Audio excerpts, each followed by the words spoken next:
নাম নৱকুমাৰ দাস। ৰাইজে হাজৰিকা বুলি মাতে। মোৰ ঘৰ নুনমাটি শ্বহীদনগৰত। মই আজি এটি কবিতা শুনাম।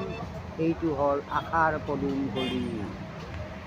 ফুল ফুলে যিদৰে মৰম দিছোঁ কিদৰে, ইমান মৰম বুকুত বান্ধি পাহৰি যাম কিদৰে। বহু আশাৰে ৰাখিছিলোঁ মোৰ আশাৰ পদুম কলি, পানীৰ মাজত ৰাখিছিলোঁ তাইক ঘুমুৰা নপৰা কৰি। ভাবিছিলোঁ তাই তুলিব এদিন মনৰ গুচাব তাপ, ধুমুহা বানপানী যিমানে নাহক মৰহি নাযাব তাত। এদিন দেখিলোঁ এই কলিটি আকৌ ডাঙৰ হ'ল, মনৰ মাজৰ ফুলনিখনি জেউতি চৰা হ'ল। উঠন বুকুৰে যেতিয়া ফুলিল মোহনি নেমানি হাক, মাতিলে তাই আঁতৰি যায় বলিয়া ভোমোৰা জাক। নুবুজিলোঁ হাই লোকৰ মৰম, নিষ্ঠুৰ প্ৰেয়সী তাই। আশাৰ প্ৰেম আশাতে মৰহিল, নিষ্ঠুৰ প্ৰকৃতিক চাই। ধন্যবাদ।